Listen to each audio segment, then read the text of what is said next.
All right, you're out there DJing, you're working hard, you're making that money, but you know what? It's the worst time of the year to do it because right now it is hot. I just got back from Las Vegas. I did a 4th of July party. All my stuff was overheating. It's the first time I've ever seen a laptop or an iPad overheat real time, and I'll have a whole story for you, but I've got 3 tips on how to make this so much easier for yourself in the worst time of year to go about making that paper while you're doing what you love. Let's get into it.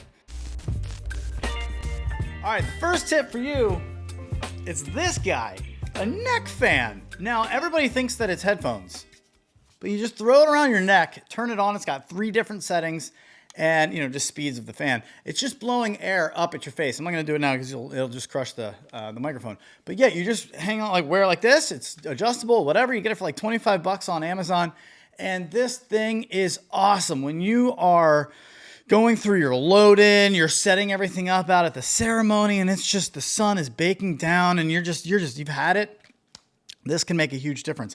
Also, a cool fact, you can use this to give to someone, right? So if you see that the bride is out on the dance floor and she is just so hot, maybe it's at like a barn that doesn't have air conditioning, but it's got like airflow and some fans, which is great until everyone starts dancing. And then we're really all sweating. After 3 songs, everyone's just kind of like, oh my God, I need a break. Well, if you see the bride like that, you can just be like, hey, come here real quick.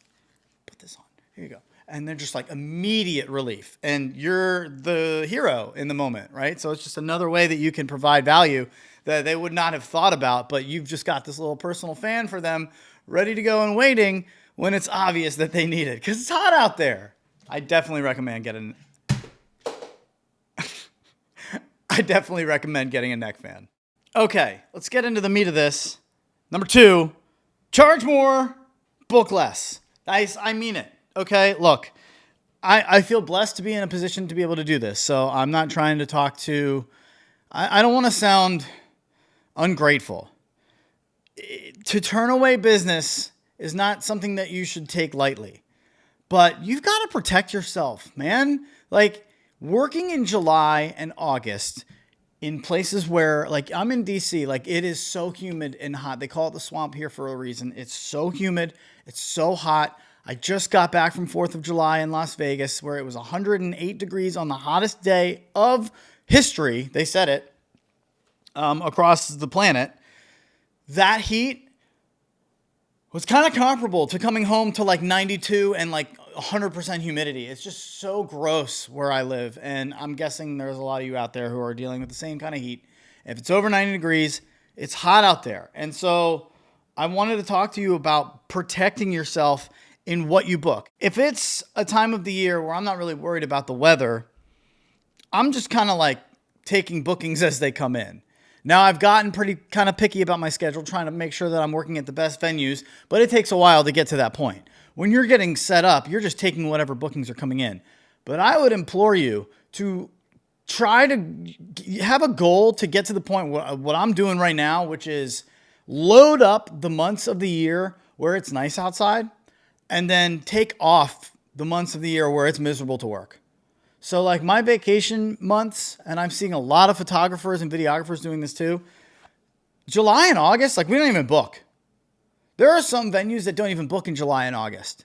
It's not, I'm not doing it. It's 10 out. A wedding is a long day, man. It's a long day. You're out there all day long. These photographers are all running around. Like at least us, we're just kind of in a couple spots. But still, we've got to break down, set up. It's just so much work out in the heat, and you can exhaust yourself. You can overheat your equipment. When I was out in Vegas, I could feel after 3 songs, I could feel my equipment. I was like, oh, this is not good. And I had told the person running the event, like, we need fans on my stuff or this is not going to work in this heat. And there was no fans down there. And I'm out on a basketball court in the middle of 108 degrees. And yes, there was a tent, but like, it's just so hot. It's sweltering. The heat is bouncing off the floor. And I'm on a black case, like a roadie case. Everything is just disaster ridden. And I went over to the person running the party and I was like, hey man, I need a fan. Like real quick, I need a fan. And his response was, oh yeah, talk to the dude in the pool with the red shorts. He loves fans. Like people don't get it. And that's kind of the point of this video is people who hire you do not understand like what it's going to take for you to stand outside in direct beating down sunlight for like 6 hours. Like I say it all the time. There's a reason that laptops have fans, guys. It's not going to work. Like I'm happy. You can put me out there all you want. I'll endure it. I'll get through it. But the equipment's going to roast. And I told him that we needed a fan. And he was like, yeah, check the guy in the pool. And I was like, nah, I don't have time. The song's going to end. So I ran back over to my music up by the stage. And lo and behold, within 30 seconds, the song just cuts out. Overheating. I've never seen that happen before, but I could feel it coming. Like, there's no way it's going to work if it's this hot. And everybody, there was like 5 people there at that point. It was like 2 o'clock in the afternoon, very early in the party. And they were all just like, oh, because my music cut out. And I just threw up the hands like, I told you. What do you want from me? Do you want to talk to the guy with the red shorts? Like, maybe get him out of the pool? We need a fix here. And so, moral of the story is like, I just should have. I went to college with the dude that was throwing the party, and it's a friend of mine. I should not have let myself get in that position, and you should never either. And I really want to just advise you to and empower you. Like, take care of your stuff, take care of yourself, right?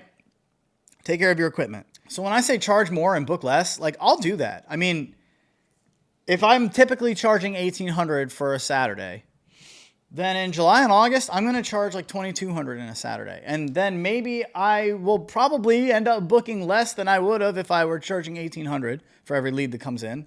But what ends up happening is instead of doing 6 or 7 weddings in July and getting to the end of July and feeling like you're ready to keel over, and then you have to still deal with August and then get into your heavy month of September and October. I have 21 weddings in September, October. I need July and August to be kind of chill if I'm going to get through those 3 weekends every single weekend. 3 weddings every single weekend for like 8 weeks straight in September and October. So you really just got to manage your calendar here. And I always talk about like being careful about what you book. If you're going to book in July, raise the price and make sure that it's at a venue that isn't going to put you at number 3, our tip for the day, and the final one, out in direct sunlight. Can't have it. You just can't have it. You have to avoid direct sunlight. And this, we've already kind of touched on it, but it's not their fault. It's our job to educate, but the people who hire us have no idea what it takes to put on our job. They don't understand this equipment. They look at this and say, oh, that's a lot of knobs. Oh, cool, that's a lot of buttons. I don't know what that does, right? They don't know anything about this. They all use laptops for some reason. They don't seem to understand that they have fans in them for a reason and that you can't put... They don't get it. And it's not their fault if they just assume, yeah, we're going to have you out on the 7th hole of the golf course for sure in August. Oh yeah. At like 3 p.m. Is there cover? Like cloud cover? No, it's just kind of the green. Like we're out on the green. Everything's just wide open. What do you mean? Well, that's not going to work. Like, you have to know, and you don't say it like that, but you have to have conversations with your people who hire you in July and August, and really anytime it's going to be over 90 degrees, and make sure that you're not assuming that they're going to put you in a situation that, let me say that again. You can't assume that they understand what it takes for you to do your job, and then they're going to put you in a nice situation. Like I literally did a job on a rooftop this past week, was Tuesday, like 3 days ago, and it was an awesome event. I did 2 hours on a rooftop in DC, but it was from 4 to 6 p.m. And then it struck me like 2 days before the event. I was like, we've never had a conversation about this, but they better not be assuming that I'm just going to be out on a rooftop like pool in the middle of the sun. Like that's not going to work. I just got back from Vegas where everything was roasting and I had to get fans from all direction, including a tent. And so I emailed the lady and I was just like, hey, just want to heads up, with the extreme heat that we're dealing with, just kind of want to make sure that you're not going to have me out in direct sunlight. Anywhere I need to be is going to be shaded and then we'll be totally fine. And I have cables for days so that I can be in the shade if the shade is only in the corner, but then also get the sound to speakers around wherever you need them to be. But my main equipment's got to be underneath shade so that it doesn't overheat and we can have the event go off smoothly as planned. And lo and behold, like they came back with, oh, we didn't even think about that. We'll make sure to have a couple umbrellas out there for you. Man, am I glad that I said something, because I would have been out there and just roasting. And then I look stupid when the music stops 3 songs in, even though I told people, like, this isn't going to work. Like, they don't seem to get it until it happens. So you really have to be vigilant in July and August, in the summer. And I'll give you a bonus tip right here. Are we ready for it? Should we do a bonus tip? Clyde, bonus tip? What do you think, buddy? Okay. All right, we're doing it. Clyde's my dog. He says you deserve it. So bonus tip, I bring a one-wheel with me.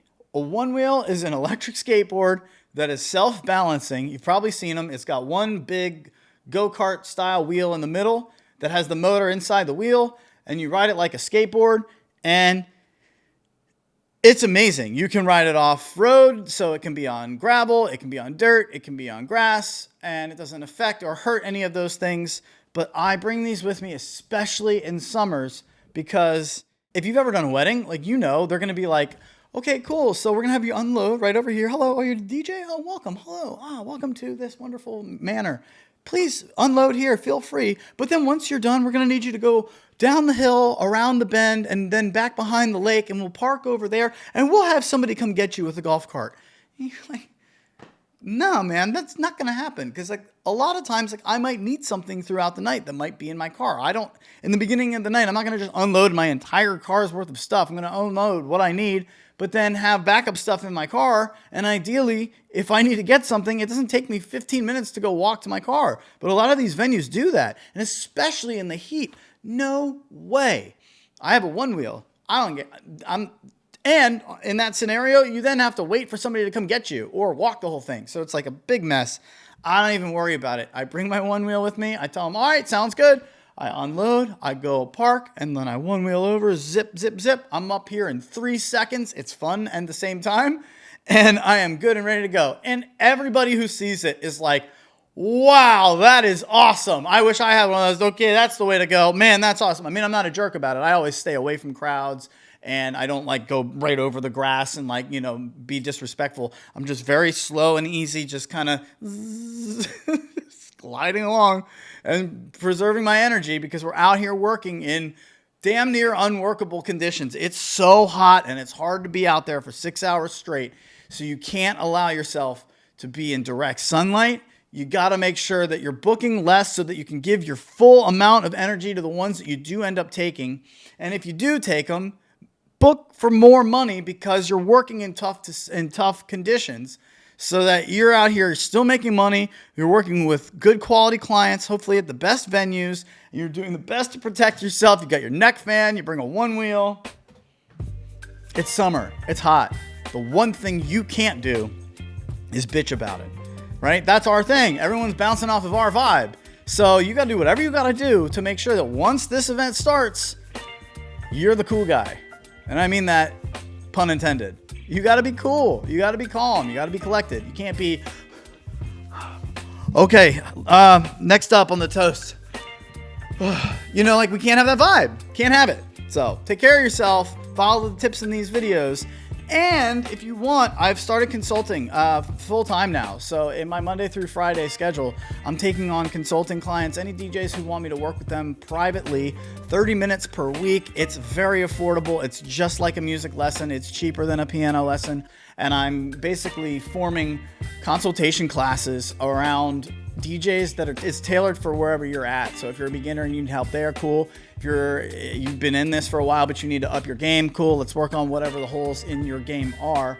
And I'm doing that on a weekly basis. So if you want to get involved with that, please feel free to hit me up in the comments. I'll take care of you. But all I just get out of this is that you enjoy it and hopefully get something out of these tips. Take care of yourself. Be good out there. Have fun. Go make money doing what you love.